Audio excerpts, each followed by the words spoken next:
All right.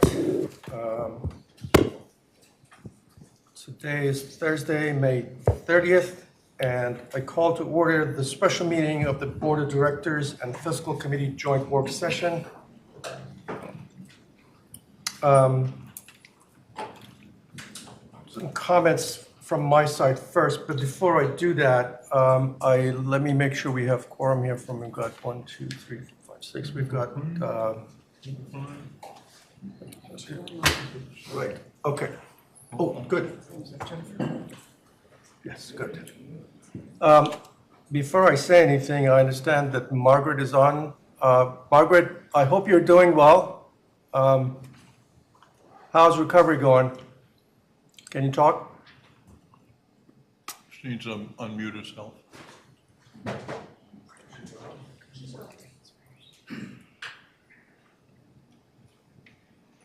And Mr. Flashman needs to unmute himself. Yeah. Yes, Margaret, I'm- you unmute yourself? I am here. Margaret? She's not muted anymore, right? Margaret, I was asking how the recovery is going.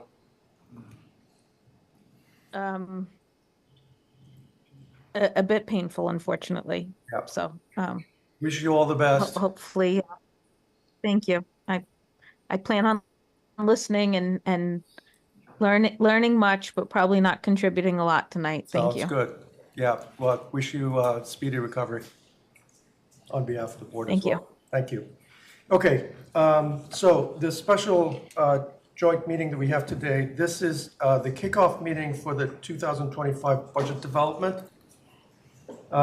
Staff is going to lay out the budget roadmap that we will work through for the next several months. Tonight's focus is a presentation of the budget process, the roadmap, looking at the overall high-level priority areas, but not specific programs, services, or investments yet. So we think of it as the framework that we're setting up for establishing a process going forward, and we will have many more of these discussions going forward. I have asked the fiscal committee to provide a synopsis of their work for some context, and then we will hear from staff CEO, COO, and our CFO about the process and so on. One thing that I hope that everybody has done is there was a video about the presentation, about the roadmap, about the process and so on. I hope you all had a chance to view that. The material in the packet is related to that. That's all I wanted to say, but before I pass it to the fiscal committee to talk about, provide some context, wanted to ask our treasurer, Mr. Petrine, to say a few words as well. I'll be somewhat repetitious. This evening's meeting is talking about process and not the specifics of the budget, the dollars and cents. As speaking as the treasurer of the organization, it reminds me of an author that wrote a book back in the early 90s called The Business of Discovering the Future, Paradigms. And he defines a paradigm as two things. It establishes boundaries and borders, so think of it like a corral, within which, if you understand the rules and the direction of your organization, it establishes that process. So it's in some ways it's a limiting factor, but it does focus the effort of the organization. And then secondly, as long as everyone understands the borders and the direction of the company, they will be successful as long as they stay within those borders. And this is an attempt not to diffuse the efforts of the organization. I think that staff has laid out in its presentation the direction that has been provided during many discussions that I was party to when I was on the board, And I think that it's a great starting point. It's much more inclusive a document than we've ever had before. And secondarily, it's more transparent to our members than we've ever been before about the budget process. Thank you. I wanted to ask Dave to also say a few words before we get to the next item on the agenda, that is to approve the agenda. Dave? Okay, thanks, Joel. I just wanted to quickly go over kind of the role that fiscal plays here, because, you know, the budget is not fiscal's budget, obviously. And there are really three major areas that we get involved with. In the next several weeks, the member comments that have been sent in are going to be looked at and decided what we want to put forward or not. Fiscal will take a look at those. If there's any that have significant financial issues with them or concerns. Also, if there are any new initiatives that the organization wants to put forth from staff, we typically look at those also from a financial point of view. The second area is that during the process, there are always financial metrics that need some debate, things like inflation, turnover rates, or things like that we'll discuss in our fiscal meetings with staff typically during this process. And the third thing is really just reviewing the drafts as they come out. So each of the drafts that come out starting in September, we'll review at our meeting. And in all three cases, our main job, besides working with staff and hopefully working together and coming up with something that we both agree with, but we are also making recommendations back to the board. That's one of our key jobs, is to, in each one of those cases, give our recommendations back to the board. So we'll be spending the next several months, probably every single meeting we have going forward, we'll have a good chunk related to the budget in some way. So I just wanted to pass that on, and Thank you. Joel? Thank you. The next item on the agenda is to approve the agenda for the meeting today. I need a motion for that. So moved. Discussion. That needs a second. Second. Did you? You need a second. I need a second for the motion. Thank you. All those in favor, say aye. Aye. Aye. Thank you. This is unanimous. Okay, good. Thank you. Next item on the agenda is member comments. Brittany, do we have any member comments?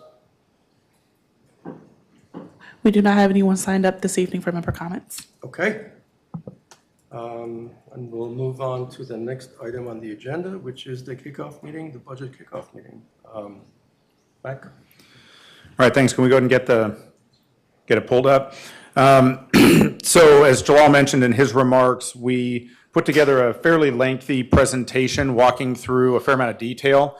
It's not our intent at all. Let's jump to the second slide with the agenda for tonight, to go through that presentation in any detail here tonight. But there are some things that we want to walk through with the board and the fiscal committee members around schedule, key variables, and things that are going to come your direction over the next several months, and talk about the priorities and the framework within which the budget's going to be set when you finally get through some of the decision making.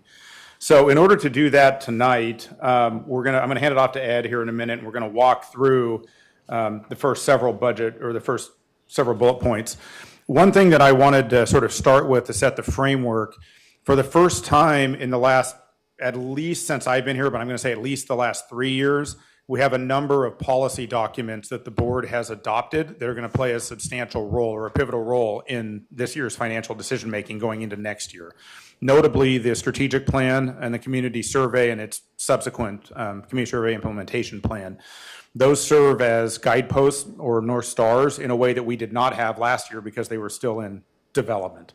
So as we walk through some of this, you're going to hear us speak to the coordination of those decisions the board's already made and the path that we've chosen and how it relates to the fiscal decision making and what fits within the budget and what might be outside the bounds of those things. So our intent tonight is to talk about, and so everybody's very clear on what's getting discussed when, what the key decision points are, the role of fiscal that's sort of parallel and then interwoven with some board discussions, and then it ultimately culminates in the CEO's draft budget in September. The other thing that I'll note for the board that's very different about this year's budget process than we've had in the past, the decision to add study sessions each month allows substantial greater flexibility for staff in making sure that we're on the same page in the budget development process. And you will hear particularly Peter speak to that when we talk about the role of the CIP and how we're tackling that slightly differently this year than we ever have in the past, because we have more time with the board to set some policy. So I'm going to go ahead and hand it off to Ed, and we'll jump right in. Okay, next slide, please. All right, well, here's the timeline. So we're starting at the end of May with our joint session, and we're going to be working towards our draft in September, first draft and first public hearing, with the second draft in October, and our adoption with an approved budget in November. We're going to have some busy months in June, July, and August in particular.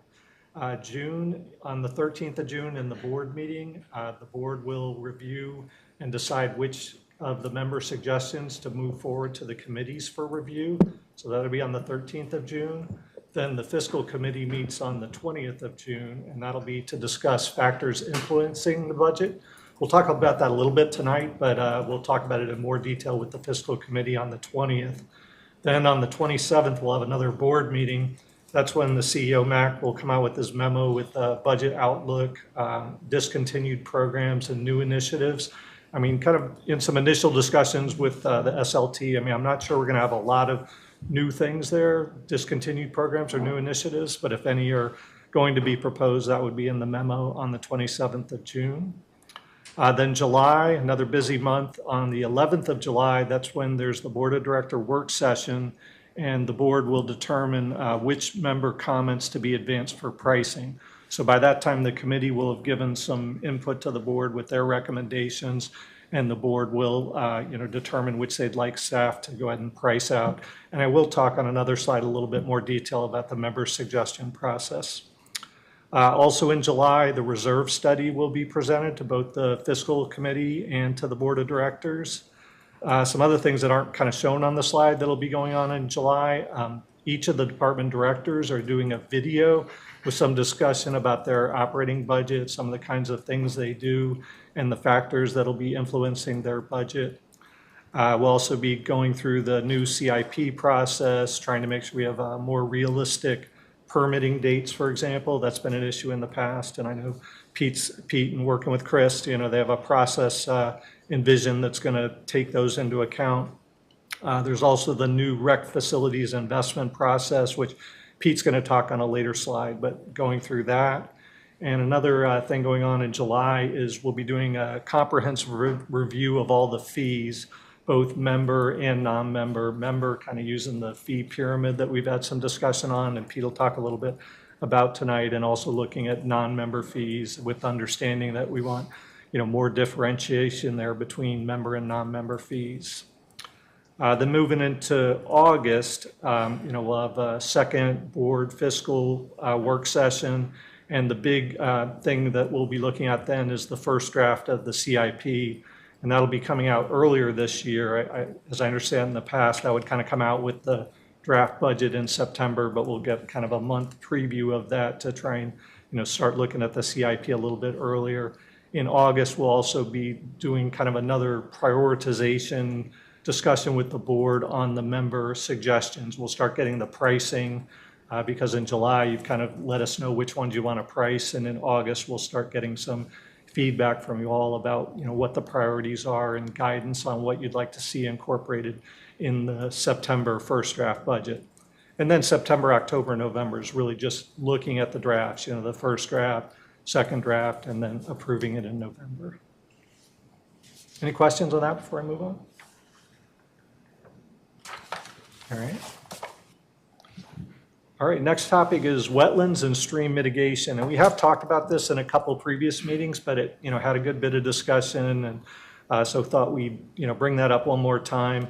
And this is an effort that's been going on for a number of months, trying to get a handle on what we can do with these credits that we've been collecting over the last several years, and from agreements dating back to 2003, and the big agreement was in 2006.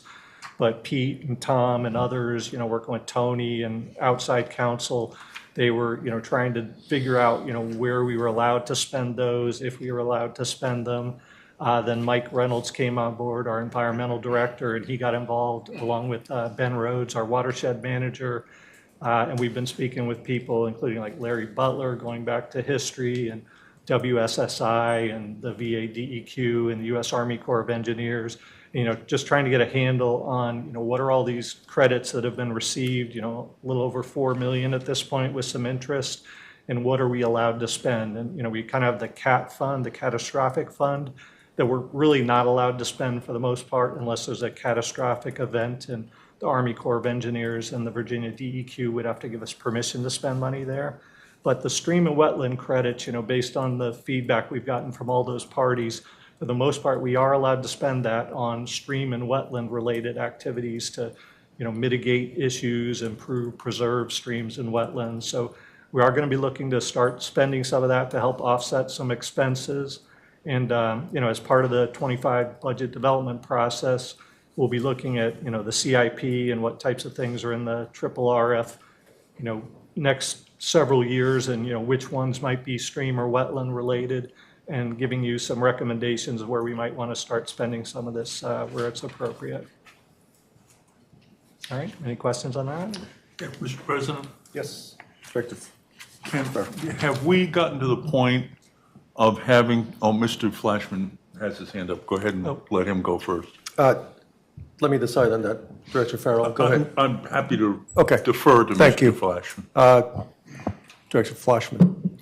Yes, I know that you'll be coming up with, as you just explained, several recommendations to the board for expenditures in this area.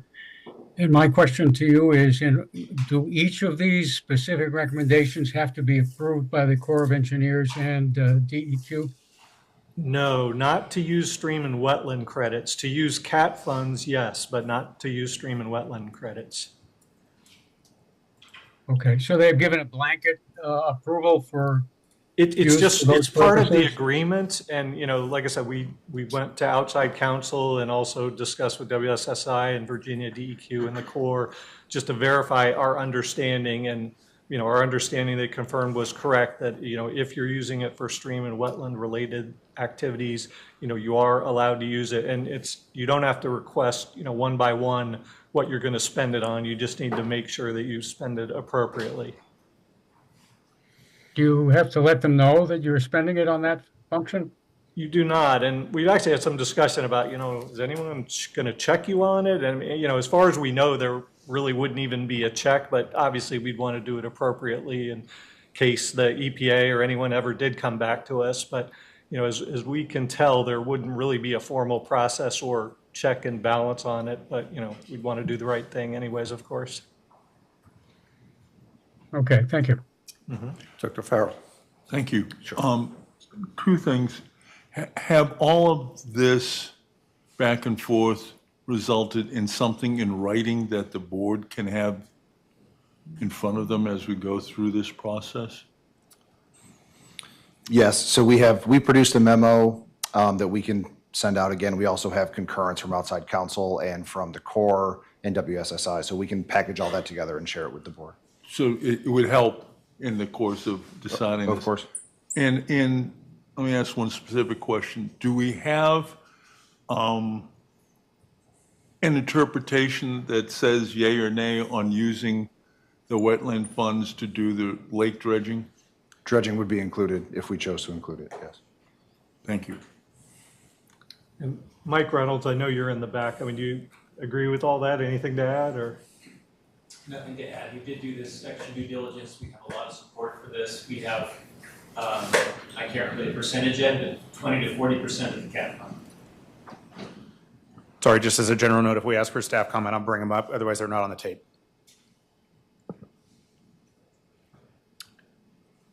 Any other questions from board members? Okay. Okay.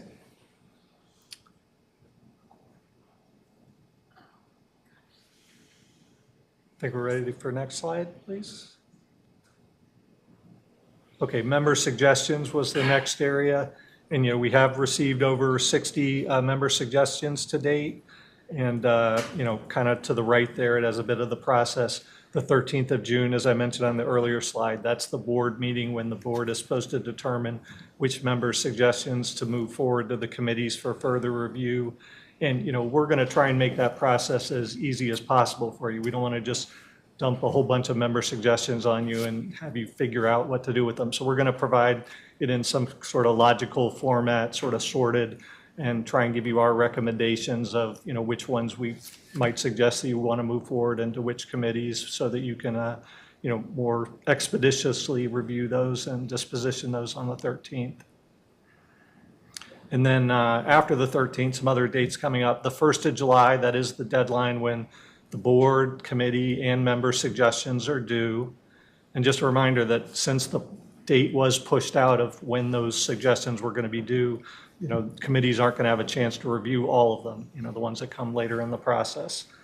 And then July 11th, that's when the board, after the committees have had a chance to review at least some of them, the board will determine which to move forward to advance to further pricing.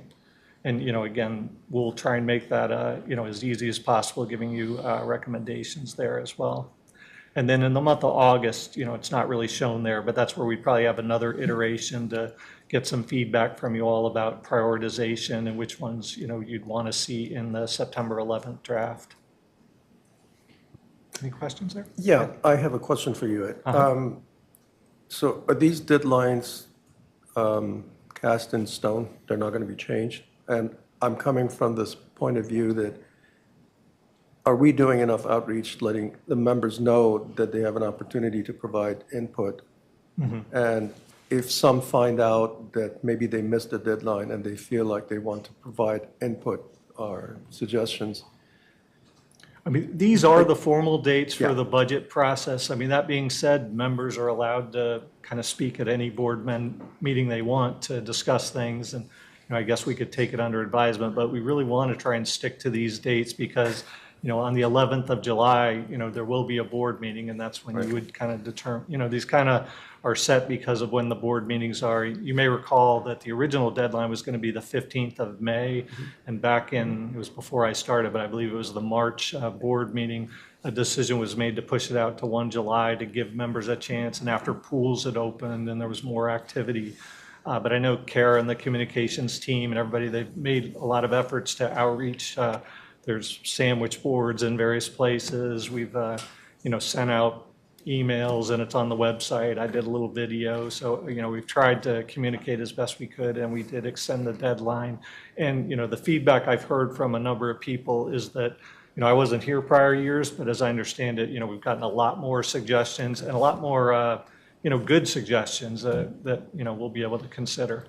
Yeah, my only point is we want to make sure as far as outreach and communication that we inform the members so that at least we increase the percentage of the people that have awareness of the deadlines and how they can go about submitting stuff and things like that. Okay. Thank you. Any other questions? Erwin. Yes. Erwin. Oh, Director Yes. Flashman. Thank you. Yep. I note that on the July 1st deadline, the committees are to submit suggestions as a deadline, but there is no specific mention of when those recommendations would be considered by the board. Is that July 11th as well as the determination on member requests? Or is it yes. some other date? July 11th is when we'd be looking for the board to let us know which of the suggestions really from the board or committee or members you'd like us to price out. Okay. Thank you. And just to say, the board and committees have a number of ways they can reach out to us. They're welcome to go through the normal website. I appreciate Director Farrell sent several that way, as Bob and Lisa from the fiscal committee. So, appreciate that. Take them via email and, we'll be having lots of discussions as well. So there's a number of ways that you can get them to us, but you're welcome to just email them to me as one option. Mr. President, Yes, Director Farrell. there were, I can think of at least one item that was considered during last year's budget session that we asked the staff to come back to us this year at the beginning of the budget session. And the one I have in mind specifically is extending gas heat to Lake Thurlow Pool. And the question I have is, the feedback on that, if I remember the motion right, and somebody can correct me on that, we were supposed to hear back from them on that in June. Is that the expected date that we're going to hear back on those? And are there any other carryovers from the last budget cycle that should be included in this process? I think you're talking about Lake Audubon. Yes. Okay. So a couple thoughts. I believe the motion was also to look at alternative heating sources, not just gas. So we are actively doing that. Mike Reynolds, who's sitting back there, and Chris Shoemaker, who's on the call, we're looking at things like solar or maybe offsetting some gas with solar. We've looked at ground source heat pumps, which aren't typically used for heating, but it is something we're looking at. So I think we can expect to hear about it either in June or July, but we are actively working on it. I just don't want it to fall, Mr. President, I just Absolutely. don't want it to fall through the crack. Yep. And that's exactly what the motion was to defer to this June to look at alternatives. Happy to have that you are, just want to know that that alternative is going to be done in time to be part of the budget consideration. It will be. There's just, if you'll indulge me for a few minutes, there's a couple more, the Lake Ann pathway, which we're actively working on. Some will remember, and then also from Director Flashman, related to EV charging and what types of chargers would we need if we increased our EV fleet?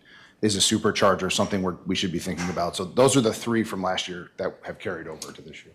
Mr. President, if I may, it struck me that we included the Lake Ann goat path as the budget. So it's not, that should have been already going forward. It wasn't a budget consideration for 2025. It is included in CARF, but we're completing the assessment of putting it in. Who owns the land and things like that. Okay, so we don't need to include it again in the budget. No, that's right. Since it was included, but the other two issues were not included in the budget That's last year, and they would need to be acted on in this budget if we're to go forward with it. That's right. Just thank you for the clarification, Mr. Thank you, President. Director Farrell. Thank you. Yes. Thank you, Peter. Okay, nothing else there? Move on. I think budget factors and considerations, that's the next topic. And, as I mentioned, that's going to be, considerable amount of discussion in the next fiscal committee meeting.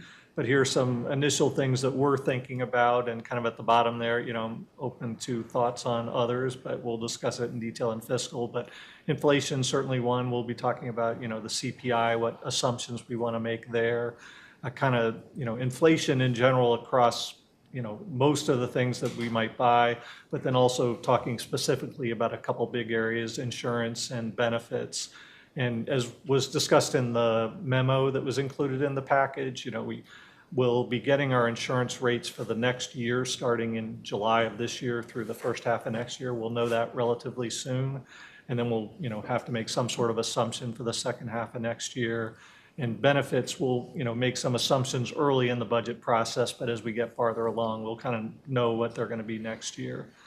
For salaries, we have a comp study going on right now, as you know, so we're, definitely, going to look at what comes out of that. And we always, have some debate about what to assume for not only salary increases, but also attrition rate. We kind of typically do an offset. Like this year, there was kind of a 0.5% was kind of assumed for the growth, which was kind of salary increases minus an attrition rate. But, as you've seen in my monthly updates, we're kind of underrunning right now because the attrition rate, or really it's almost more a vacancy rate, has been a little higher than was anticipated because we really had never been fully staffed. And we've made some progress on filling some roles, but we've lost a few. So, we'll have some discussions about what we want to assume next year on that. We already talked about the stream wetland credits, but, we'll want to figure out in detail, what we're going to want to assume next year for that. Credit card fees, we actually haven't talked about that yet, but I know that's been a topic in prior years, and, we've done some analysis looking at that, and we've kind of done some new analysis, including going to outside counsel and looking at Visa, who has changed some rules, and it looks like we probably could charge credit card fees. Now, I know that had been done at one time in the past and was, I don't want to say a disaster, but, there were some issues with it. So we'll talk about the pros and cons. Obviously the pro is that we collect credit card fees, or, if we don't have to pay that, that's an expense of, about $10 on the assessment. So, that'd be a nice expense not to have to incur, but there'd be some drawbacks to charging credit card fees as well, but that's something we'll be looking into. The reserve study will be coming out in July, as we talked about, and that'll feed into, I'm sorry? Hold on. Yeah. Finish your thought.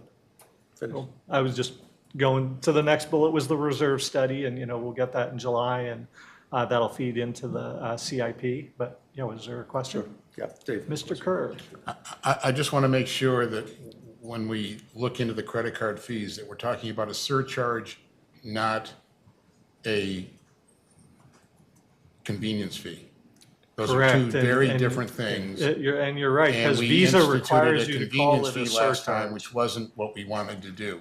If we can't do a surcharge, there isn't really any other way to do it that helps out RA enough to matter. Right. It would be a surcharge, you're right. And Visa in particular has some rules, like you can't call it a convenience fee, or at least to do what we want to do. So we would want to call it a surcharge. And, again, there'd be pluses and minuses that we can talk through. The triple RF 10-year average, last year, some of you may recall that the decision was made kind of not to fund at the 10-year average. I mean, by resolution, it's supposed to be you look at the 10-year average and, you fund to that level. But a decision was made last year that we wanted to fund just at a lower level what was going to be spent this year. And, that's against the resolution, but by a 2/3 vote, the board can decide to overrule that resolution. So that'll be a topic again this year potentially. So those were a couple that we were thinking about, but, open other thoughts there. Any questions? And again, we'll talk about it more in fiscal in detail. Any questions from the board members? Yeah, this is Ken Adams on fiscal. I just, having gone through Mac's very good budget development memo, I just noticed a couple other things. I don't know how significant they are, but he talked about an increase in funding for pool maintenance and an increase in dam maintenance funding. Again, I don't know how significant or insignificant those particular costs might be. It may be not that significant, but I just wondered if that's something that might be added to the list here as far as a budget consideration. Yeah, I guess, I'm not sure we consider that sort of thing to be a budget factor consideration, but it is one of the priorities. I mean, that's really where that topic was discussed. There was a slide kind of talking about pools, for example, and how based on the community survey, there was a desire to do things like increase the hours that we would have, and we also would probably need to increase our lifeguard salaries a little bit to make sure we can staff up for that.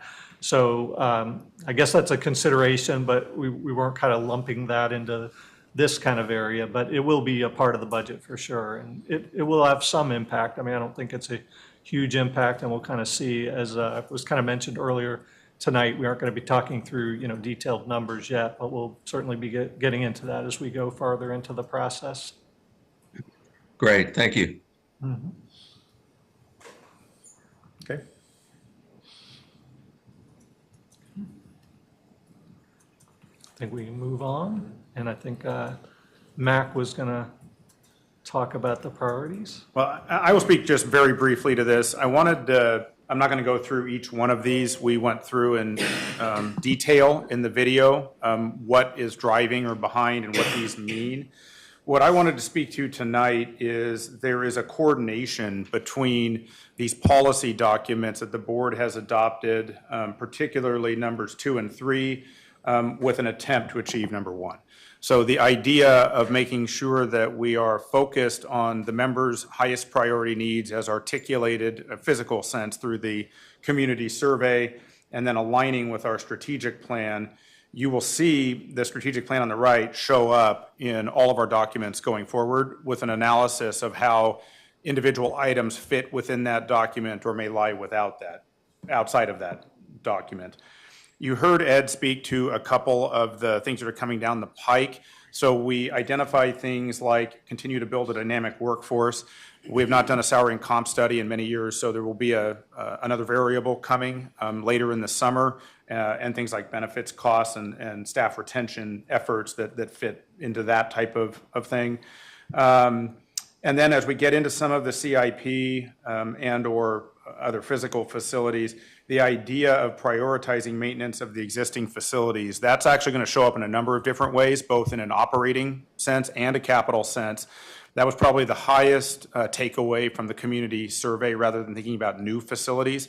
So we will be looking at, if any changes in programming, looking at what we saw out of the community survey results, and then prioritizing maintenance, particularly around some of our trails facilities, open space, other things that rose to the top in terms of the prioritization. So again, I will be happy to answer any questions on these. I don't think we should take questions now because I'm going to have Peter walk through a few CIP slides, and then we'll finish with this slide, with the main intent for tonight to be, are there additional variables we should be thinking about? Ed already took a little bit of feedback, but when we open up the general conversation, we're going to want to know from you all if there are things that you have been thinking about that we should be thinking about. And I'll just give you a few ideas right now, things that have come up in past meetings. Okay, we see these, but putting it through the lens, I'll channel Lisa Turtletop if she's not here. How does this apply to families? She brought that up last year, and it's a really good point. So we say existing facilities and programming, are we looking at a lens, to see if we're capturing all of our members, not just the ones that are most vocal.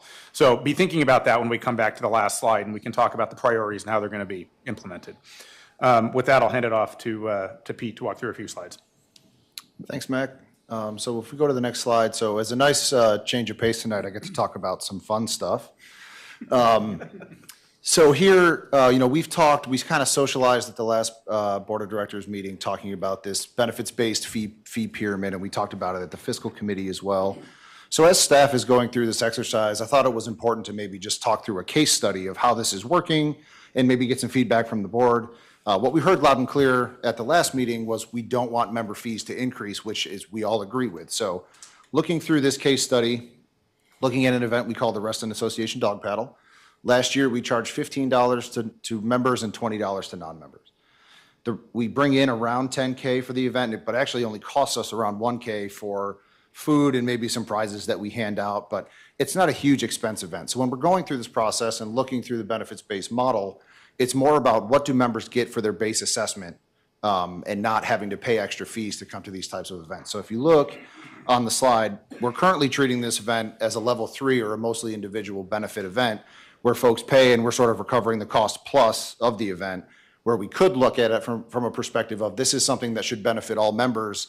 It's $1,000 in the budget, which is a minimal expense. So it's really a conversation about how do we view the revenue versus the expense, and how do we look at this type of event as a level 1 base benefit for your assessment. So what we're doing as staff is looking at all of our fees, all 450 of them, to kind of go through this and say, how does this apply across the board? The exercise is not only about looking at the lens through the pyramid, but also, are these fees that we should charge? For example, if you look at pool birthday parties, there's maybe 15 different fees for pool birthday parties. It's probably time for us to take a look at that and make it easier for members to understand and just have 1 or 2 different fees based on the size of the pool. So this is the exercise we're going through. I thought it might be helpful just to socialize a case study on it. This is a very easy one, I think, to digest. We sort of talked about this at a higher level at the last meeting, so just an idea of what you'll see as we bring this back to the board. The motion was to bring it back before Budget 1, so I would anticipate seeing this sometime in July or maybe early August. So if we move to the next slide, I'm not going to talk too much. Oh, sure. I would actually consider this a level 3 event because it's not a primary member benefit. So just to give you another lens, but I cannot stress enough, and I know that we've talked about it, changing a lot of the non-assessment fees for members.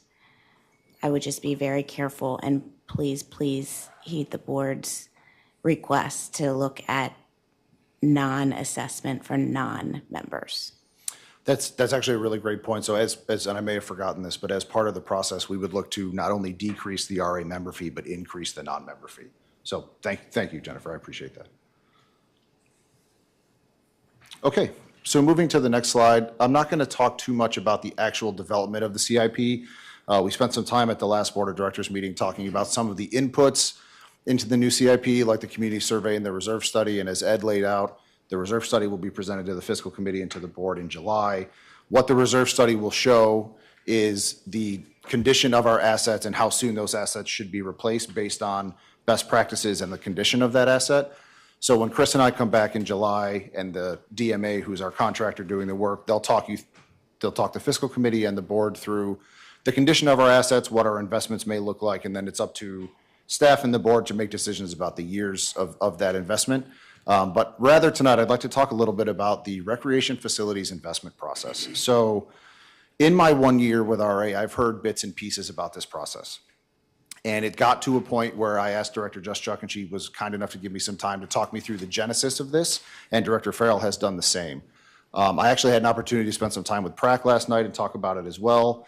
And this is something I wanted to socialize tonight because this will be a focal point of the CIP as we go through the fall. And the sort of the theme of this process, and I know it sort of looks like you need to have worked for NASA to understand it, but the theme of this is talking to the community about investments in our facilities so that by the time these decisions come to the board understands that the community has been involved, they've been engaged, and the board can make an informed decision about investments in facilities. So as you look at this, and I know it's hard to see, and actually one of the decision points when we talked about it at PrAC last night, I just made a recommendation, you know, if I can maybe make this look a little easier to understand, bring it to PrAC for review and then bring it back to the board, it might be something to just make it easier for all of us to look at, and PrAC was all on board with that. So we will bring this back to PrAC in June and then to the board probably in June as well. But the thought is any facility investment over $500,000 has to go through a community engagement process. And that process would include meetings, going on site, getting feedback, going back out once we've got the feedback, and then coming to the board ultimately with an informed decision. One of the things I think that's important to talk about is I think the $500,000 number can be deceiving in that there are probably plenty of projects we would like to engage the community on that don't cost $500,000. Playgrounds are a great example. We probably will never spend upwards of $500,000 on a playground. However, if that playground is in your community, you probably want to talk to us about what you'd like to see at that playground. So one of the things we'd like to change maybe at the beginning of this is just listing some of the more specific projects that would be included in this, but not dropping that $500,000 number. Another item is, you know, John, Director Farrell mentioned dredging earlier. We're probably not going to engage the community about lake dredging. We could. I don't know how many people would be interested in discussing it. So there is a maintenance factor, there is an engagement factor, but our goal is to bring this back to PrAC and then ultimately to the board in sort of an easier to understand method so that we can begin to implement this as we go. As you look at the budget as we move into the fall, we will likely stack at the top of the CIP projects that have to go through this process. Usually our CIP lists projects as lakes, playgrounds, things like that, but this will likely be its own category so that we can identify clearly to the board the projects that will go through this process. One other item, if you'll indulge me for a few more minutes, as we talk about engagement, Kara and I have been working on a process that we'd like the board to adopt as well regarding engagement in capital projects, and there would be different levels. So if we were going to do trail paving, for example, that would be something we call communicate. We're going to tell the neighborhood that we're going to pave the trail, but it's not really something from an engagement perspective we would ask the community for feedback on. The trail needs paving, it needs to happen. There would be another level called consult. So if we were doing, for example, a playground project, there'd be maybe one meeting to say, hey, we have some funds to renovate this playground. Tell us what you'd like to see here. We would come back for a second meeting with some updated details, and we would then move forward and bring that to the board. Now, the third level, we can call these anything we'd like to call them, but the third level would be something like involve, where if we were going to renovate a pool, we would come out and say, look, we have this money to renovate the pool. Tell us what you'd like to see, or do you think this should continue to be a pool? And then there'd be maybe a 3 to 5 meeting process to make sure the community has been heard throughout that time. So as you look at this process, it's sort of twofold. It's yes, about the actual investment, but it's also about engagement and talking to the community. So I know that's a long-winded sort of response there, but happy to take any questions on this before I turn it back over to Matt. Mr. President? Director Farrell. Mr. Lusk and I have had a conversation on this, so it won't come as news to him. But over the course of my tenure on the board and prior to that, this process has never actually been used. But there is an overlay, which is like the next stage, where we go to the key decision points, and it's like those two processes don't meet. And I would hope that when we get back to PrAC with a revised process, we talk about key decision points as the next stage in this process. one of the things I have experienced is we have have identified key decision points that really should have been part of the recreational facilities investment process. And so we were being asked to make decisions on some investments, or the board was, I don't know if I was on the board when we were doing this, but we were getting to key decision points without going through this process that is mostly supposed to be done by PrAC. And I'm going to hope that we can fold those two processes together. Yes. And so that we aren't coming to the board, asking for the board to initiate a process, a key decision point to the board before the recreational facilities investment process has gotten pretty far down the road, in particular past the membership input stage. Because I'm uncomfortable as a board making decisions on major investments without community input. So I look forward to how those two processes get meshed. And so that the board isn't being asked to make a decision on a major investment, $500,000 investment, without having gotten considerable amount of feedback from the community. And so it's not on this slide, but at some point, I hope before we get too far down the road with the investment process, that is corrected, and so that there is one smooth process, so people know the whole thing, not just a part of a thing. I know that, one of the things that we have to do when we're going through this process, we have to authorize some preliminary engineering. Sure. I don't know that the board needs to authorize that necessarily, because it tends to be something less than 6 figures. Sure. But you have to do that in order to produce drawings to take to the public for input. Correct. And so that's what I'm trying to just get our hands around, so it's not as disjointed as it is now. No, I couldn't agree more. My goal and Chris's goal and Mac's goal is when we get this moving, and by the time we come to the board understands what the community does and doesn't want, and we've gone through this and we're ready to make a decision. I agree wholeheartedly with that. One of the reasons I've struggled with this a little bit is exactly what Director Farrell said. It's sort of a chicken and egg concept. I first read this as, should we even place projects of that level in the CIP? As I've sort of dug into it, I understand that yes, it's okay to place them in the CIP, but this process has to take place before the board makes a decision. So there's a lot to dig in here, and that's why I really would like to just make it a little bit easier to understand. Yeah, agreed. Did you have, Trevor? Now, the question I actually had to ask was about integrating the key decision points with the process, so thank you for asking that. Any other questions? So that's it for me, and I'll turn it back over to Mac.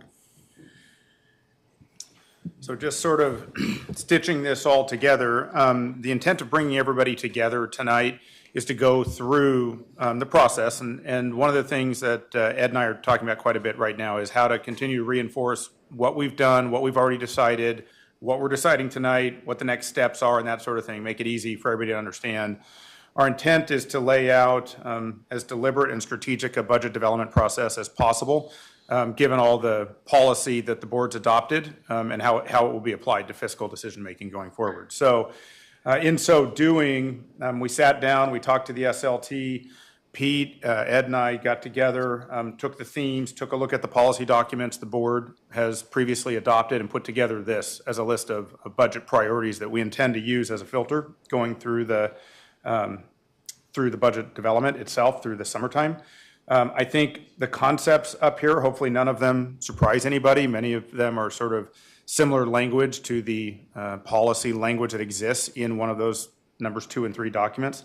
So what we intend to do for this evening is to go through the information that we have already and then take feedback from the board. And then take it from there. And then certainly at the end, talk about what's happening in more detail at the next meeting, maybe next 2 meetings or so. So I will stop there and happy to take this wherever you'd all like to go. I think it would be a good idea to just review these as we go through them and get some feedback from us, from the board, in terms of, are these the right priorities that, from a framework, from a higher level perspective, are these the right buckets that we should consider? And open for discussion here. Please. So I would add member requests to this list of budget priorities. We don't know what those member requests are going to be, but I would imagine that some of them are going to percolate to the top of things that the board and staff think are important things to add to the process. In the past, and I wasn't sure what you meant by number one, like the efficiency in a budget development process. I guess that's always a hope.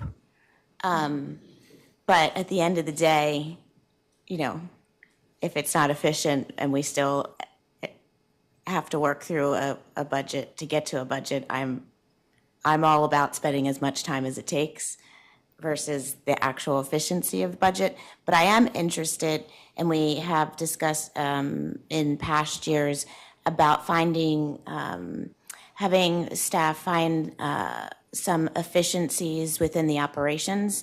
And I know that there's been a big push to do standard operating procedures. And there is also the org assessment. So I would think that one of our priorities this year would be to kind of figure out what we've learned from those two exercises and incorporate those things that we've learned into the budget on ways that make us more efficient.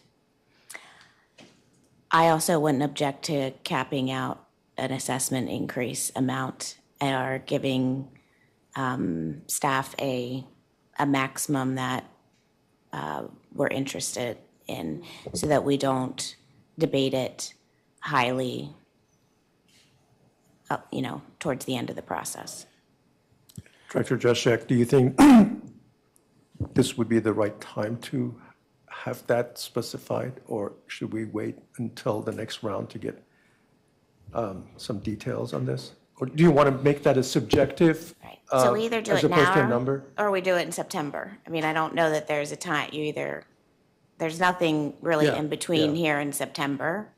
But if we're not going, I mean, we haven't in the past. I've been fine with that. Yeah. I think staff are know me well enough to know what my numbers would look like.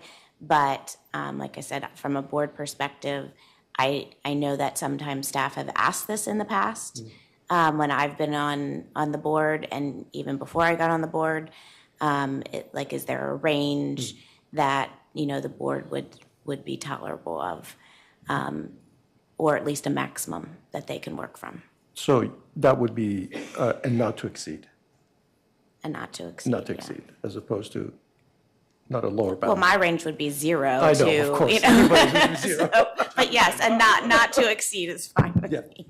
No, I'm getting, just in case it turns out by some magic that the fee is going to be lower than what it is this year, who knows? Then we don't want to just, That would be wonderful. right. Take it. Director Perry. Thank you. While I can certainly see the benefit to Director Juszczyk's suggestion, I think we're too early in the process. We don't even know what people are thinking about or considering or asking, or I mean, we haven't even had, you know, point A of, hey, look, if we did everything, this is what it looks like. If we did nothing, this is what it looks like. So while I don't disagree that that could be a point to reach for, you know, by September, I think we're putting the cart before the horse if we do it now.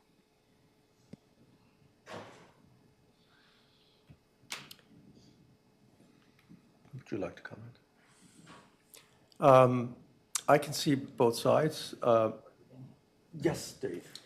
I'm not a fan of setting them now, obviously. The board saying there's a position you want to take as far as relative to this year is not a bad thing necessarily to do. But do remember, there is a rate, 425, that the board voted on and approved last November. So there is one in existence today for next year. Okay. 869, if you want to know the number.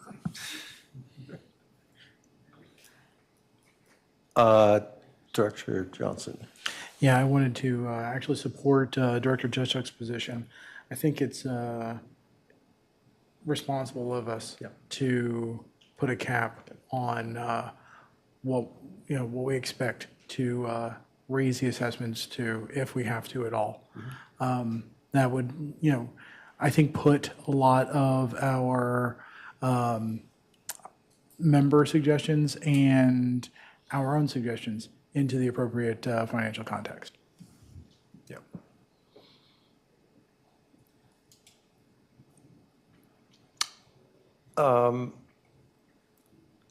Just a comment from my perspective, I think it's a good idea to do that. I can see the other side that says that it might be a bit too early to come up with a number, but I think we have to use that as a goal, whether we want to be subjective or just put a statement in there that says we don't want it to exceed something. And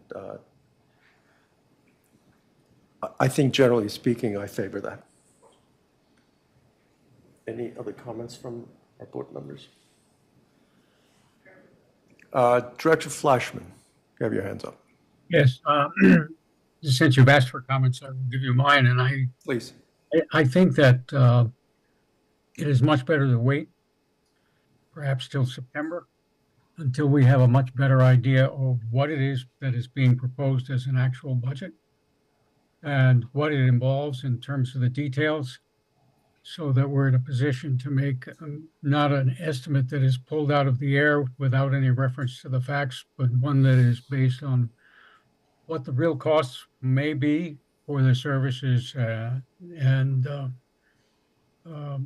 costs of doing what we want to do in order to provide the members with the best services we can. And doing that beforehand without any reference to the facts, and especially in view of the fact that there was little attention paid to 2025 when the 2024 budget was being considered, and that the 2025 budget for the assessment of 869 that was mentioned by Dave was a number that really, particularly in view of the inflation that has taken place over the last year, perhaps a bit out of place at this moment, but we won't know until we take a hard look at what the numbers really are. And so I would defer that kind of judgment until later in the year. Okay, thank you. Director Sutton. This is a question for Peter and Mac. How do you typically, in large institutions, if you want to compare us to a previous county that you worked in, how would you, in a perfect world, like it to be seen? Do you like the guidance of a cap, not to exceed? Do you want to have the ability to even possibly brainstorm? Because I think at one point, Peter, you said with the fees-based pyramid that there could be even a possibility where fees could go down for member assessments. So let me take a swing at that, Izzy. It's a good question. Probably definitely want some time to brainstorm, especially with Ed. In general, the last two budgets that I've worked on with this board, it would have been really helpful if we knew some general parameter for what a cap might look like. To not have the wild fluctuations at the end of what may be possible or not possible, and wish lists just going into my first draft, those sorts of things. If we knew, we just simply weren't going to do more than 5%, or pick a number. I actually think fiscal had some really good conversation on that point last year, and Dave may recall the specifics of this, but there was sort of either or, no 5% or, depending on, because at the time we had different variables. I think for this year, the reason I say it'd be good to brainstorm, we have some significant variables this year that we did not have last year, notably the reserve study, which will give us a much better sense of the health of our physical facilities. We have the salary and comp study, so we may, as a staff retention issue, need to talk about the cost of labor just in general. So some of those things are unknowns this year that were more constant last year. But in general, from a CEO perspective for Ed and I, it would be good to know if we know we're not going above a particular number. That just helps us. And just a comment on kind of procedure there. I think it is great for Mac and team to have an idea of where the board wants to settle in, whether it be not exceed or whatever. But I would also suggest we ask Mac and team to come with, in September, what he thinks he needs to do. In other words, don't make him supply draft one at that number or below. You'd want him to come in with what he thinks he needs to do. Then you can start that discussion about how do we get that moved. But if he doesn't come in with what he thinks he needs to do, I think we're missing something in the conversation. Thank you. Director Jeshak, I have a question for you. I'm looking at the roadmap, the schedule for the budget sessions that we have. We've got another meeting coming up in June. And the subject of that is Board of Directors review members' comments for committee feedback. I think, as I said before, it's a good idea to have a target goal, or at least some range or something like that.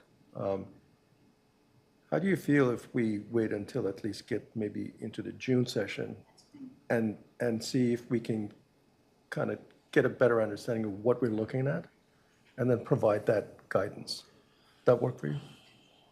Director, Vice President Crowder. Yeah, just to follow on that point, if you're amenable to it, maybe we utilize a member comment from you and wrap it into that discussion. I mean, we can always bring it up in a non-member form, but if there are specific points that you're looking to address as to where we could get to said number, which I think you already have in mind, and I think you've talked to the board about it, but certain priority areas that you would focus on to help us get to a particular cap or range, that would be really helpful, and we can just take it as a member comment and make sure it gets part of the typical agenda that would already be there. I just want to ask a question, make sure I'm clear on what you're talking about. You're talking about adding a different agenda item in June to talk about what a cap might be? Our intent in June would be to have you assign member comments to committees. Well, this would go to fiscal. It would go to fiscal, so it would just be a comment that would then go somewhere else to be looked at. It would be part of the member comments that we would be assessing, reviewing as a board, looking at, breathing air into, and then assigning it for further study. Right, understood. Director Santa. As we think about the magical number, should we be addressing the buy down?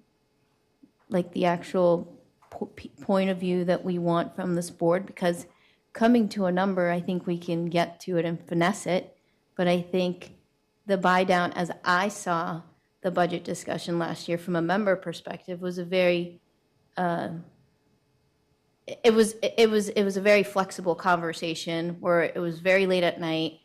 I don't think there was strong points of view, and I'd like to have a strong point of view either from the fiscal committee on like, should there be a buy down? Should we continue that practice? Should we not? I have my own personal views, but I'd like to have that discussion because I don't think you can set a number without having that policy in place. Thank you. Director Johnson. Yeah, as a recommendation for that, can we follow the same path that we're doing with the cap and incorporate that into our comments and then have that directed to fiscal and then have the conversation there?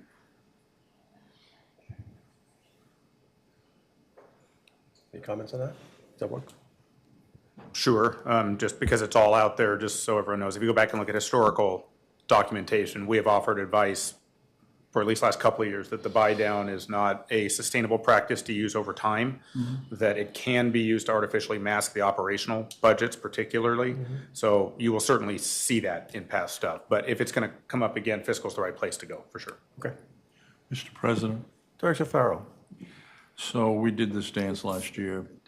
John, followed by Director Flashman. Sorry, go ahead. I can yield to Director No, Flashman. you go first.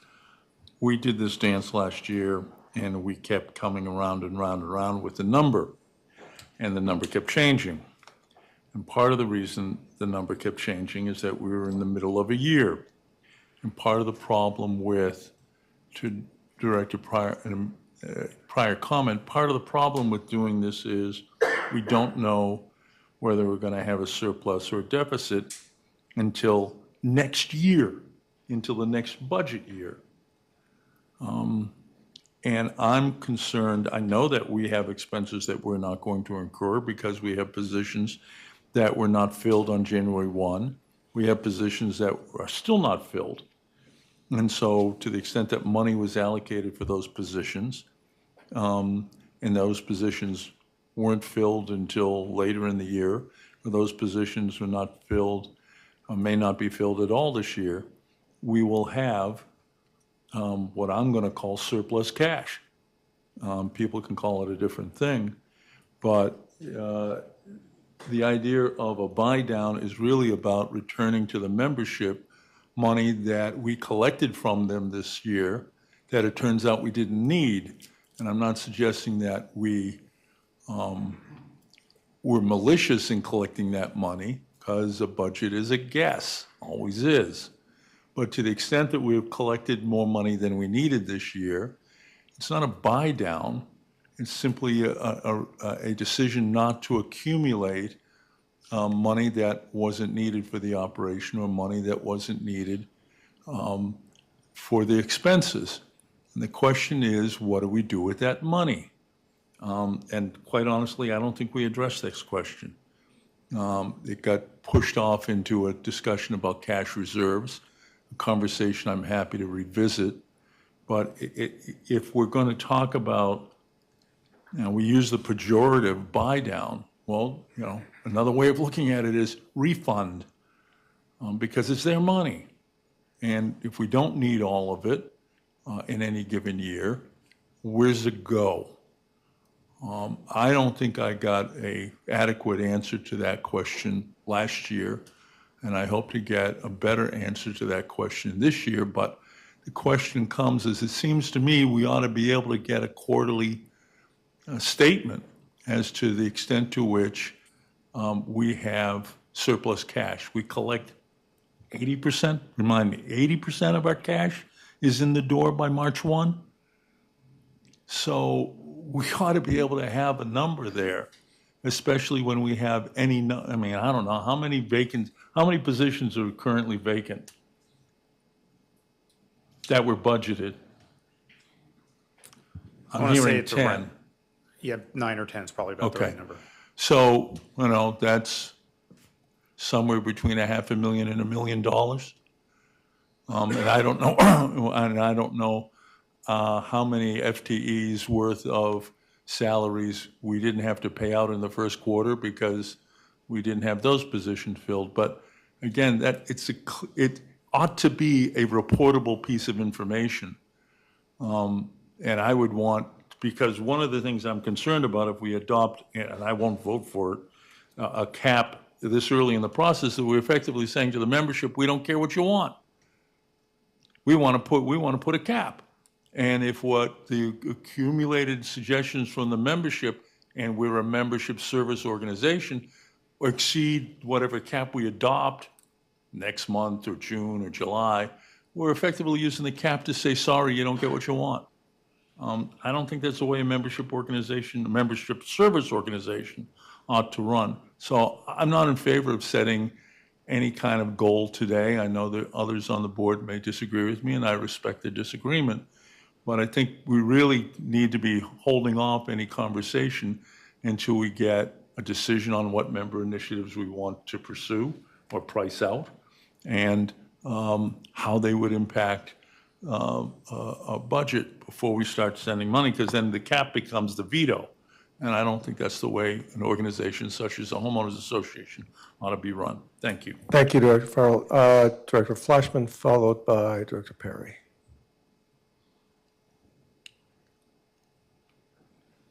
Director Flashman, you're muted.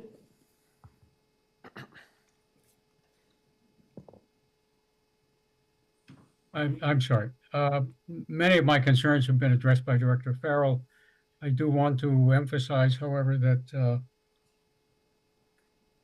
the amount of money that may not have been spent because of vacant positions is something that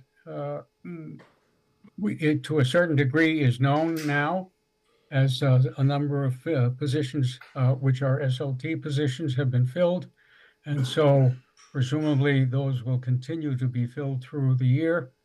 And the amount saved as a result of their not having been hired at the beginning of the year is a known quantity. If you have another 10 positions that are still open, that depends on how many of those positions are filled and when they're filled. And I think that we really are far from a point at which we can safely say that we don't need that money. So I would be inclined not to set a cap at this point and see where we are when we have a much better idea as to what the wage study shows, what the study reserve fund shows, and what the results of whatever might be considered to be surplus funds are shown to be. And I think that is probably in September. Thank you. Thank you. Director Wagwitch. I apologize, Margaret. Just as a quick point of clarification, I'm trying to make sure I understand this correctly, but I don't believe anybody has established any sort of cap, or that is the current direction that we are heading. What I have suggested is, just like any other member comment, we receive that comment through the member comment process, see what that number might be, and allow it to go through the fiscal committee so it can be vetted and spoken about. So I think everybody, well, I won't say that. That's the only thing that's on the table at the moment that has actually been acted on. Apologies, Director Perry. Turning it over to you. Yeah, Director Perry. Yeah, that's fine. I think I look forward to hearing from fiscal. I look forward to hearing from our financial CFO. Buy downs are unstable in the long run. We already, as was stated at the beginning of this meeting, we didn't even fund for the 10-year, which is the standard for the RRF. So we're already underfunding the organization as is. And the other piece that I think gets very, very, very lost in the discussion is that had the budget been funded to operating costs for the year prior to last, the cost was $810. We raised it to $817. So had we not already been artificially lowering the rate, the assessment would have gone up $7. That's it, $7. But because RA was artificially lowering that assessment for various reasons, which at the time made sense, we lose track of the big picture. So I am, I want to go through the process and to put our hands in handcuffs now before we even start the process is irresponsible at best. Okay, thank you. We've got Lisa, you got your hands up.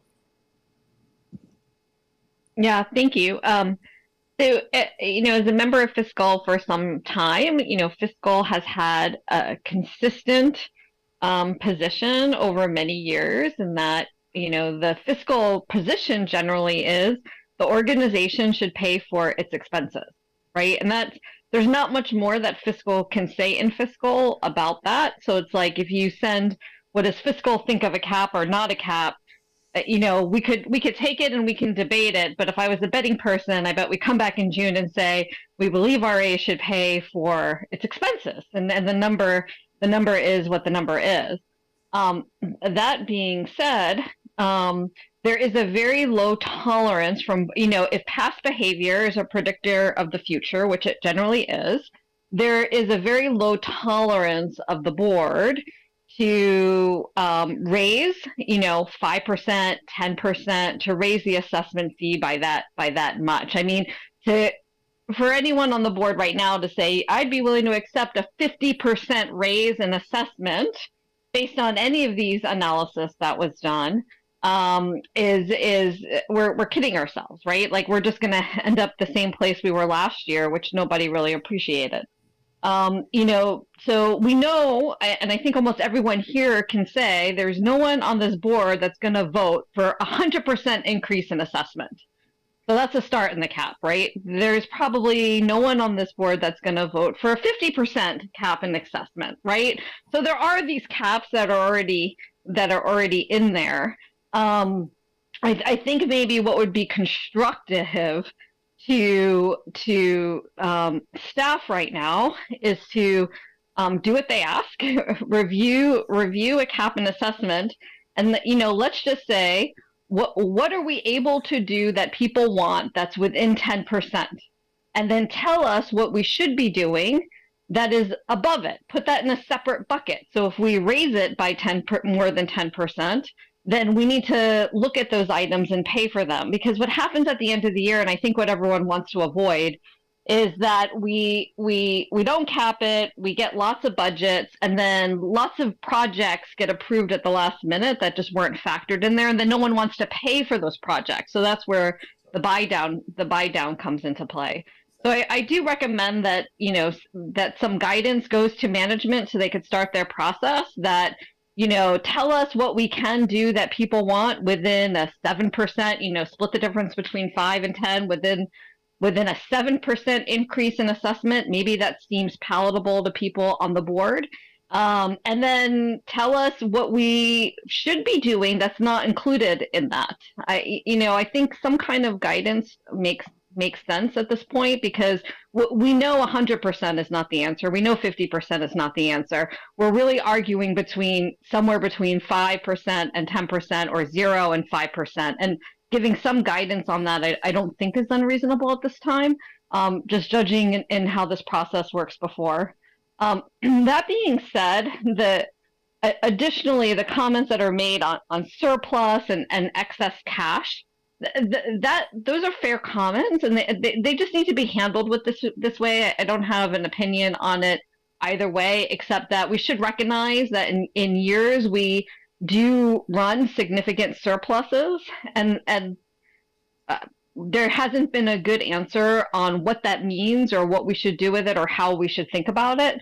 So maybe that's the takeaway about the surplus, is to come back with some answer that if we have a surplus over $500,000 or over $1 million, there's going to be some recommendations that come out of that. Thank you for your time. Thank you, Director Johnson. Yes, I'd just like to reiterate the point that Vice President Grawich made, was that we're not making a decision tonight. We're not even really discussing this tonight. This is going to the fiscal committee, and I'm afraid we're chasing rabbits down a hole. Thank you, Director Johnson, because at this point, I really want to bring back the conversation to these priorities and basically what we started to discuss, as opposed to this going into details of numbers at this point, if that's okay. Director Sanders. But I just want to be, as the board that would like to be most informed and not waste anybody's time on fiscal committee, I just want to be, is it the board's appetite that we don't want buy downs? Because I've heard no from several voices, and I just want to get clearance for the fiscal committee that we're still ambiguous, or that move forward for a budget but realize no buy down. We will handle surplus in a different matter. Like, I think there needs to be some consensus to give the fiscal committee some direction. Otherwise, I agree with Director Farrell that we're just going to have a circle conversation come June 3rd, and we're going to debate it again. I don't think that's fair to anybody's time here. I am not sure if at this point we are ready to make a decision on that yet. But I think Lisa made a wise point, which is you need guidance. So if fiscal committee, I don't know, Dave, jump in here. Like, this is supposed to be collaborative. Like,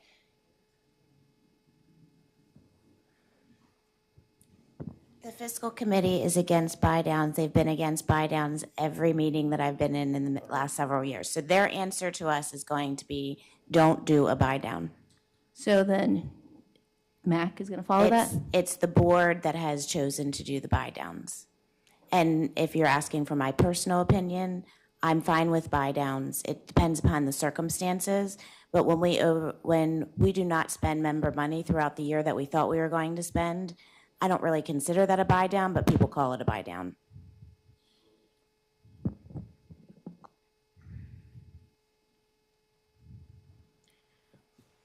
Maybe I'll take my own advice and put a member comment on the floor that I'll write and maybe just give a prelude to here. But there may be other concepts that we can have our committees or potentially staff investigate as to ways that we could refund, buy down, whatever terminology we want to use in the situation. I think of, so my insurance is USAA, right?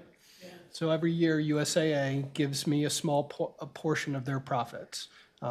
It's small, right? It's like a $13 check. But they do that as a way to give back. Some people look at it as you charged me too much in the beginning of the year and now you're giving me my own money back. Some people look at it as the company is doing well and looking to help its subscribers and members enjoying some of those profits. You can look at it however you want. But if there are ways for us to either return funds that we overcollected, or if there are ways, again, I'm not assigning staff this work at this point. I'll put it in the member comments and we can do with it as a board what we want to do with it. But just an idea where we can potentially wrap our heads around, because I think we do get hung up on the term buy down. And potentially if we show different options with different terminology, maybe we can come to some sort of consensus on what that is. Yes, Mac. I just want to speak to some process things for everybody. Because you all did have a very lengthy cash policy discussion, make sure we're all talking about the same terms in the same way. So the term buy down generally is a term once you decide what the ultimate assessment should be, you can lower that by using money out of a cash reserve account. Now, one of the problems we had before is exactly how much is that number. Last year, after we pulled out all the stream and wetland mitigate, they call them restricted funds, that number was about $2.3, $2.4 million or so. The biggest buy down I think that's ever been done is $1 million buy down. It happened the year before I came. There's plenty of money if, as you go through this budget process, you decide you want to go with a buy down. We did not show that as a variable, but it's certainly out there if you decide to do that. Now, tying that together, I just want to address some of Director Farrell's comments. In your cash policy discussion, the question of what to do with surplus cash from any one year came up, and the agreement was that we would report year-end monies within the first quarter of the following year and have a deliberate discussion about what that surplus was and how you may want to spend it. Could stay in the savings account, could move into the following year's assessment. Of course, we haven't been through that process yet, but I just wanted to remind everybody. So as you have this conversation, that's different than a cap. A cap in the assessment is a percentage, it's a number, it's whatever. The buy down is use of savings. No board has used as much savings as we have, but it is one-time money. It's money that's in a savings account. And then there's the what do you do with surplus cash, and that was part of the cash policy discussion. Mr. President? Director Farrell. When are we going to have that conversation?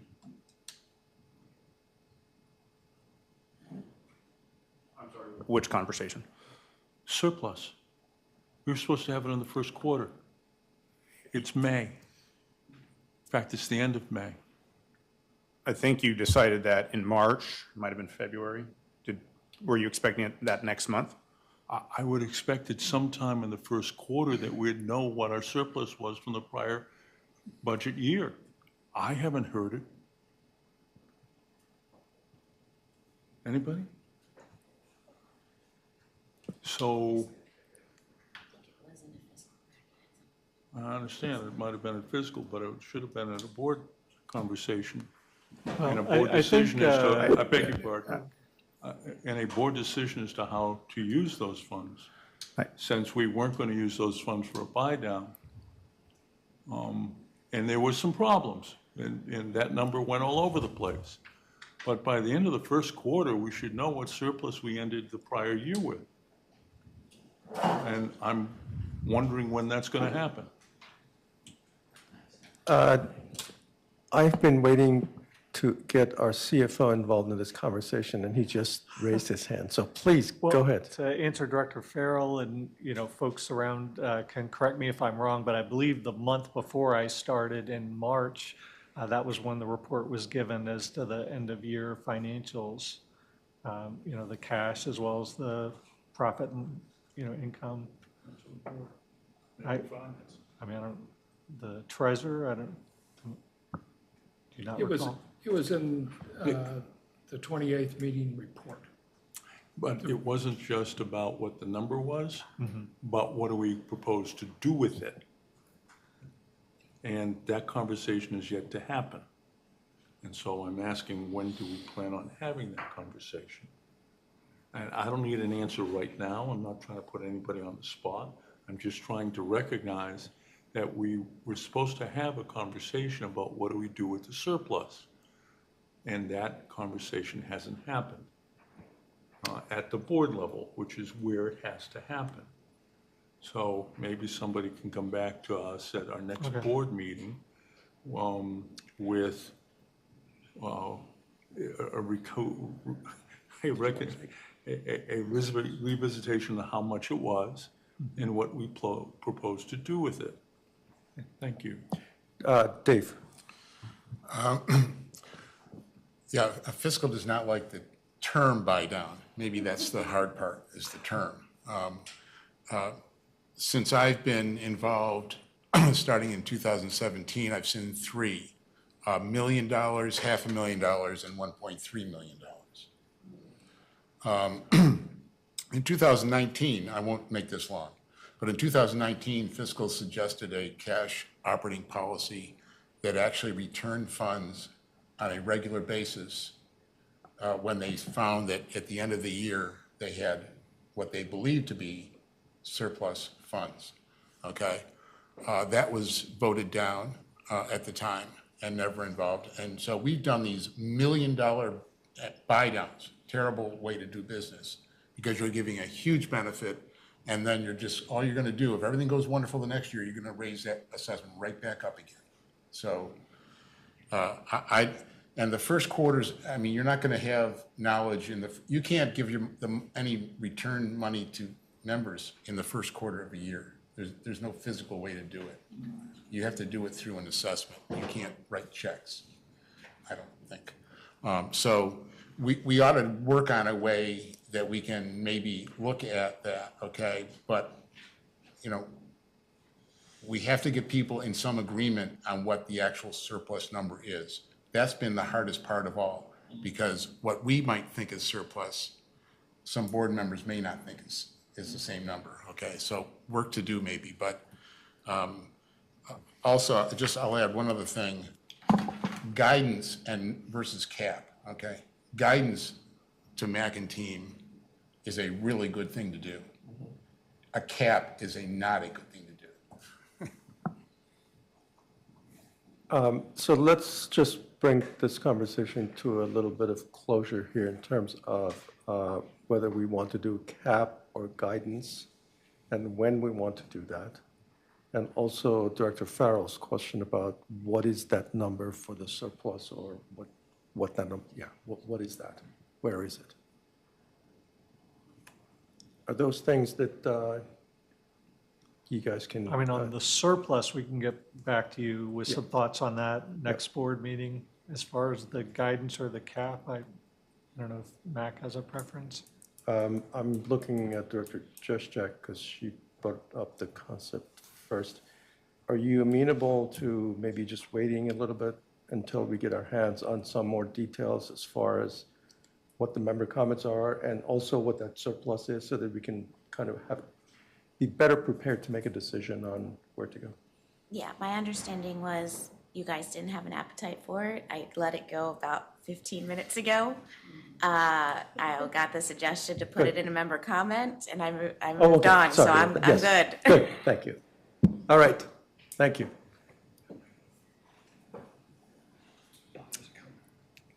Yes, Paul. I just want to remind the board that when they created a budget for 2023, or 2023,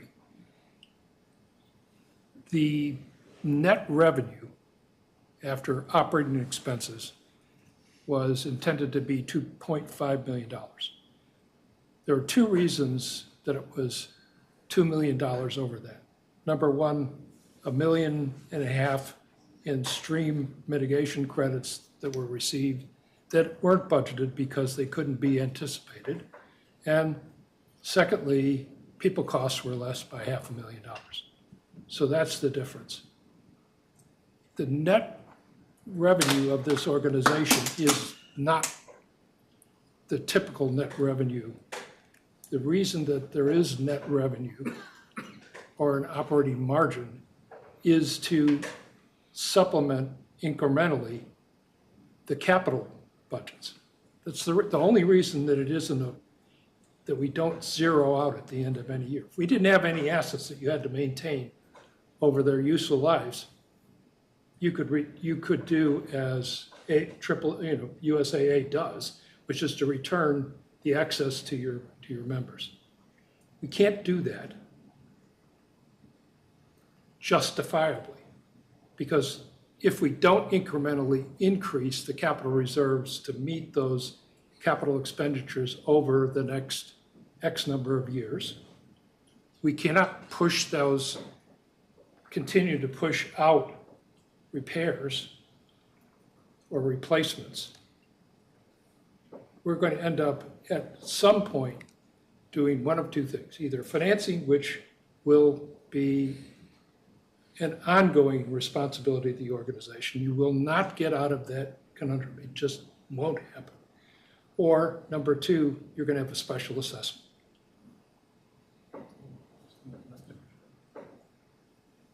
Okay, thank you. I want to bring the conversation back to what we are looking at on the screen, the priorities. Is there consensus in here? Any questions on those? Is there agreement that those are the right priorities here, in addition to what Director Juszczyk asked for, which was related to member input, I believe? Yes, go ahead.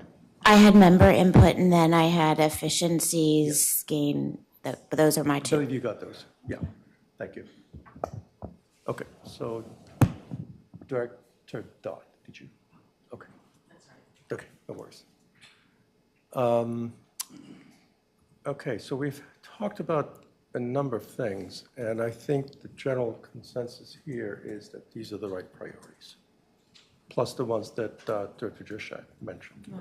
Director Dodd. No, Director Juszczyk also did question what, number one, the efficiency goal means. Yeah. And I would share those questions. So I'm not sure the word efficiency, no one's opposed to efficiency, but I'm not sure that that should be our number one priority. So thank you for your comment. I was going to ask you, Mac, are these in the order of priority, or is this a list of priorities? Yeah, thank you, President Lepore. We can go ahead and bullet point these. They were not meant to be hierarchically listed off. And just to give you all a sense, the efficiency in the budget process is a concept that came up in the board feedback. So we did a survey with the board, and there was a number of comments anecdotally and in some of the numerical scores around either not backtracking on prior decisions, or how can we be more efficient. People use the word efficient. So we put that together and then tried to show you in the diagram that Ed showed you, like what happens at each step, to try to show if you follow those steps, here's how you get to the budget. Okay. Any other questions? So I have one question for you as we come to the conclusion of discussion on the priorities, on the list of priorities, not the order of priorities. What is the next step? What should we look forward to next time, given the discussion and the topics that, items that Director Juszczyk mentioned, that Director Farrell brought up as far as the surplus? Just tell us what we're looking for here. Yes, I'm going to hand it back to Ed. We have, you of course have the full budget calendar. The budget calendar has a whole lot of line items, so we tried to make that a little easier to read with the slide you see earlier. Ed, if you want to move either forward or backward to one of those slides, and let's go through what you can expect to see next. Yeah, I so think we're it's on moving the into our next slide. parallel processes, Yeah, board what's the and next fiscal. one? Wait, no.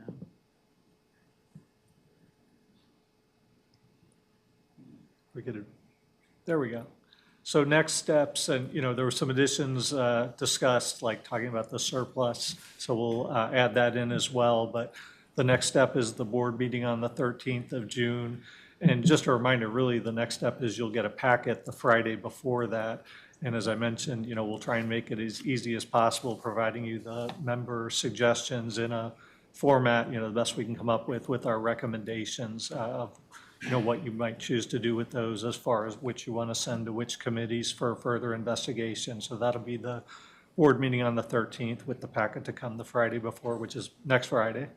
And then by the 1st of July, please make sure that committee and board inputs are in, as well as the member inputs. And I know we had some of the discussion before from the president to talk about that as well. But, you know, that is the goal, to get them all in by 1 July, please. And, you know, not priority number one, but the first one on the list was the efficient process. And, you know, there's a, you know, half page-ish in the memo that was included on the packet with some of the thoughts around that.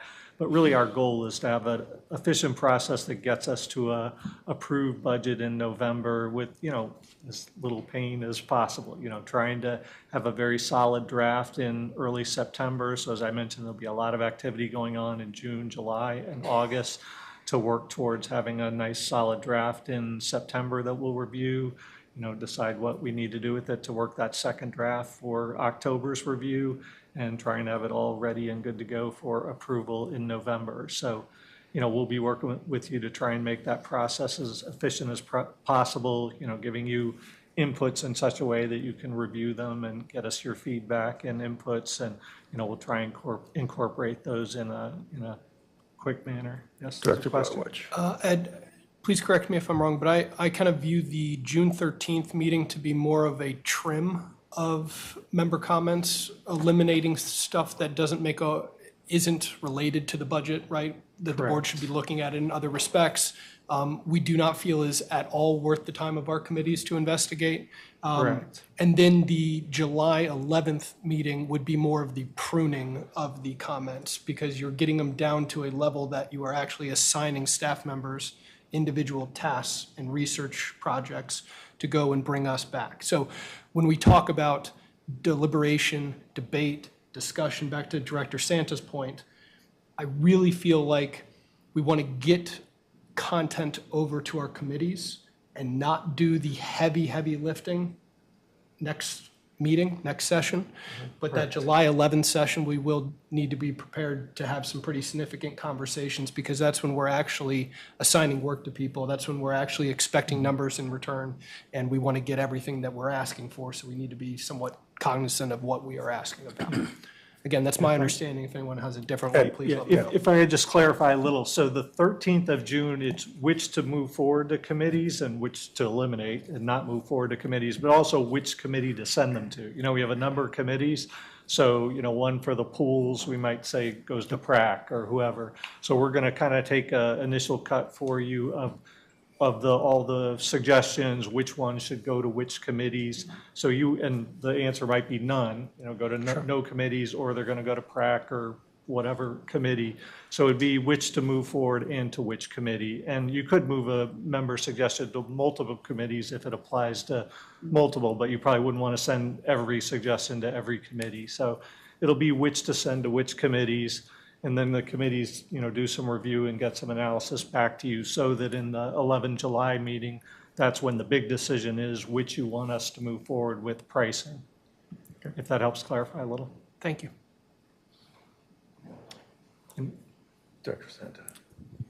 Just to make this meeting super efficient, when you present the information, is there a way to have like your line of thinking documented scorecard wise, where it's like, it needs most repair, it was raised by multiple members, whatever your method is, so that no one here is asking, well, why are you doing this? Because I don't want to be in that position. I just want to see the information and make decisions. So is that a possibility? Yeah, I was about to bring that up as well, because I'm a big fan of metrics in terms of how you prioritize things. That's the universal thing, you know, at least show us your rationale for how you came up with that. Thank you. I just have one thing to add to that. So our general disposition has been if a member makes a suggestion, it's at least worthy the time of sending to committee. There were some things that I think Trevor used the word outlandish, like somebody proposed, I don't think this happened yet, but the bridge over Barron Cameron to a tune of $15 million. We're likely to tell you that's not something that's worthy, to do. But the biggest thing that we siphon out is, hey, these are more operational things. They're coming up in this other discussion, so we're going to take them, that sort of thing. To both Izzy and Jalal's point, when we get to the July 11th meeting, yes, we will be working on that for you. And I'll just mention to everybody, because we kind of talked about this, we've got like 3 times or more the number of member suggestions than we've had in years past, and most of them, I don't want to say they're complex, but they're things that require some discussion. So if we just handed you a list of 60-something things, it'd be very hard for you all to work through. So it's just a new challenge for us, but we will be doing that exercise and suggesting some way for this to hopefully be palatable for you all to make some of those decisions. Thank you. I have one special request, and that is related to Director Farrell's request. Could we not wait until the June meeting and at least provide some answers to what Director Farrell asked about the surplus? We can, although, like the packet for the 13th meeting is due next Friday. So Okay. it's not like there's a lot of Thank you. time between now and then. Thank you. So, we may be able to have a little Mr. discussion President. before, but. Mr. President, I don't need it on the 13th, but I need it on a date certain. Yeah. So if it goes to the 27th, we just need the number. It's a standard procedure in every organization I've ever been a part of, that when there are carryover funds, that's what I'm used to calling surpluses. When there are carryover funds, that is brought to the board with the recommendation is this is how we think it ought to be used. And then the board decides whether or not they agree with that recommendation. And I would have hoped to have that sometime in the first quarter. It didn't happen, but it still needs to happen. So if you all need to the 27th of June in order to be comfortable with that, God bless. I just want it to happen. Yep, understood. Well, let's say at a minimum, we'll give an update on the 13th. And, possibly then we'll discuss it some with the fiscal committee on the 20th, because that's our next fiscal committee meeting. And, get you an update by the 27th, but we'll see what we can do. How about by Ed the and I get 13th. together? Yep. The number's not hard to Please. produce. I know what John is asking for. Let Ed and I get together and talk about how to Please. have Thank that you. conversation with Okay. you. Okay? Thank you. Thanks. All right. Believe we have come to the end of our agenda. Mr. President? Director Farrell. And this is not intended as anything for anybody, but I spent 25 minutes watching that video, and it was very informative. And I didn't put a stopwatch on it tonight, but there was, I would be much more comfortable that our time is being well spent if there are changes to the PowerPoint, and that is how we go forward. Or if there's supplemental information to the PowerPoint. But I take the time to review the materials that are prepared for us, and I take the time, and I'm sure other members of the board do too. If I can just encourage the staff, I don't need them to read the PowerPoint to me again in the middle of a meeting, and I'm sure the rest of the board doesn't either. We're all kind of anxious to have shorter meetings, and so I'll shut up right now. Director Farrell, thank you very much for that comment. As we go towards producing more videos, I think we will find ourselves kind of settling down on what the videos are and what we should discuss during the board meetings. Completely agree with Director Farrell. I think the board's time would be much better spent having a discussion on things as opposed to reading individual bullets on each PowerPoint. So let's use that as not as a cap, but as guidance as we go forward for future videos and the future discussions that we will have specifically during the budget discussions. We've got so many meetings coming up. I will emphasize that 1,000%. Let's do that. Let's not just bring the same PowerPoint slides. Let's bring sort of the salient, upfront, bottom line upfront type of thing. Okay? Just for the record, I thought today's discussion was good. I appreciate staff's input and the way they provided it. Maybe I'm in the minority on that, but I thought it needed to be abundantly clear, given the missteps that this board has had in the past for establishing budgets and what we had to go through last year. So I want to just make sure we're all on the same page moving forward. So Yeah. appreciate the effort and time. Yeah, since we don't have anything else, before I say the meeting is adjourned, I want to thank everybody, staff, SLT, the board members. I hope that the process that we're on starting tonight is going to result in something very useful and very efficient for developing the budget. And hopefully, as we go forward, our meetings will be shorter, but our discussion will be really focused and to the point on the most important pieces of this budget. So I really appreciate everybody's, specifically staff. With that, the meeting is adjourned. Thank you. Thank you.